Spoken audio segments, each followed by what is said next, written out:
We had just moved into the new house. An old brick place with ivy crawling up the sides and a backyard that ended in a rusted chain-link fence. Beyond that fence was a park, abandoned, overgrown, and silent. The real estate agent had called it a peaceful green space. But from the moment I saw it, I felt something was wrong. My daughter, Lily, loved it immediately. She was 8, full of imagination, and the broken swings, cracked slide, and towering trees seemed like a wonderland to her. To me, it looked like the set of a horror film. The first few days were normal. We unpacked, Emily, my wife, organized the kitchen, and I tried to find a quiet corner to write. But Lily spent most of her time in the park, alone. New friend in the park. One afternoon, I They're saw her from the always window, there, sitting on the waiting. swing, talking to someone. But no one was there, just her and the wind rustling the leaves. When she came back inside, I asked, "Who were you talking to, sweetheart?" She smiled. "My friend." "Your friend? What's their name?" "I don't know, but he's here. He's always here." That night I couldn't sleep. Around 3 a.m., I heard the creak of the swing. I got up, walked to the window, and looked out. The middle swing was moving. Slowly, steadily. But there was no one there.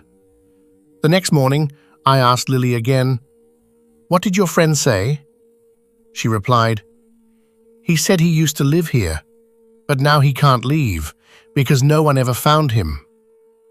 That line stuck with me. No one ever found him.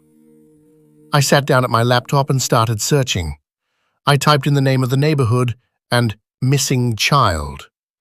A few minutes later, I found an old article from about 20 years ago.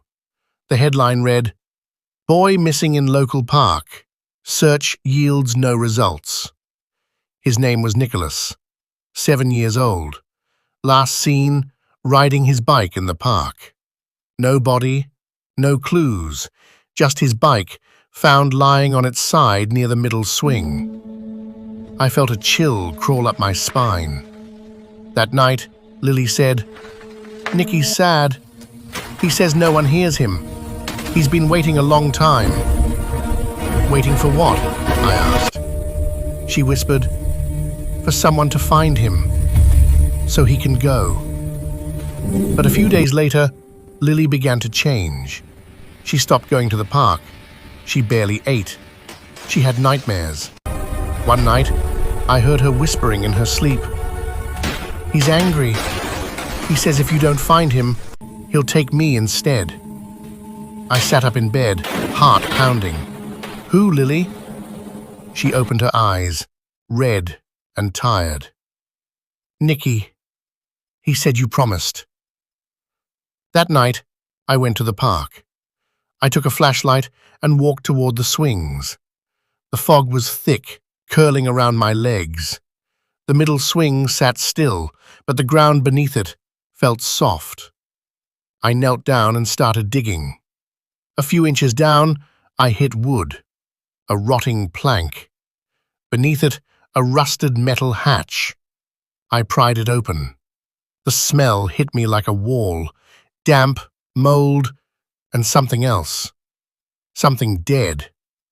A ladder led down into darkness. I climbed. The underground space was narrow and cold. The walls were covered in charcoal drawings, children, swings, a boy standing alone.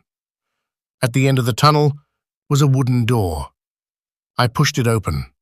Inside was a small room, a tattered blanket, broken toys, a rusted lunchbox, and a metal crate. I opened it. Inside was the mummified body of a child, curled up, clothes torn, bones small and fragile. Next to him, a crumpled note in childish handwriting. "We were just playing. He said he didn't want to be our friend anymore." Tears welled in my eyes. I understood. Nicholas hadn't just vanished, he'd been killed by other children. Maybe it was an accident, maybe not, but they had hidden him here, and no one ever found him. Then I heard it, a voice behind me, a boy's voice. "You found me." I turned. A small shadow stood there, pale, eyes glowing faintly in the dark. He smiled, and then he was gone. When I got home, Lily was asleep, peaceful, the first time in weeks. In the morning, she woke up smiling. "Nicky left," she said. "He said thank you." Since that day, the park hasn't felt the same. The swings don't move on their own anymore. The air feels lighter, and at night, there's real silence. But sometimes, when the wind blows just right, I swear I can still hear a faint voice among the trees, calling my name, soft, distant, free. Ever since I found Nicholas's body in the basement, I thought it was over. I thought that once he was found, his spirit would rest, and we could return to our lives. But I was wrong. That was only the beginning. The next morning, the police came back, this time with more equipment. 2 officers entered the house and said they wanted to see where the body had been discovered. I led them to the park, to the rusted hatch I had opened the night before. We descended into the basement together. Our flashlights lit up the damp, crumbling walls. When we reached the end of the corridor, the metal box was still there. But something had changed. One of the officers, a sharp-eyed woman, pointed and said, "This wall, it looks newer." She was right. One section of the wall had cracks that didn't match the rest. With tools, we began to dig. After several minutes, we heard a hollow sound behind the stone. With effort, part of the wall gave way. Behind it was an old wooden door, locked. The police broke the lock with a crowbar. The door creaked open with a groan. Behind it was a circular stone chamber, dark, foul-smelling, and cold. The walls were covered in strange symbols and lines written in what looked like dried blood. Some were in unknown languages, others were in English, scrawled in a trembling hand. Okshet, devourer of light, feeds on the souls of the innocent. Each sacrifice opens the gate. In the center of the room was a ritual circle, unlit black candles, animal bones, rusted metal objects. But what froze me was the wall opposite the door. Painted in blood was a crude image of a creature, humanoid in shape, but faceless. Its mouth was wide open, its eyes hollow, its arms reaching out toward a ring of children. In the corner, we found a wooden box. Inside were old journals, black candles, and a stone mask shaped like a demon's face.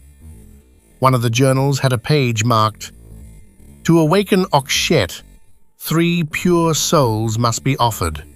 Nicholas was the first." My stomach dropped. 3? Were there others? Or were they still waiting? Then I heard it. A voice behind me. Not a whisper, not a growl, a soft, trembling voice. A child's voice. "Mr. Carter, please, leave this place. Don't come back." I turned around. No one was there, just shadows and stone. But I knew that voice.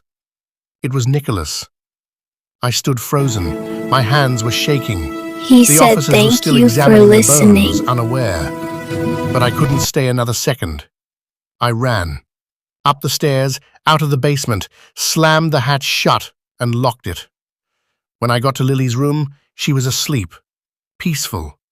But on her wall, written in crayon, were the words, "He said if we leave, he won't follow." At dawn, I packed our things. I didn't explain. I just told Emily we had to go.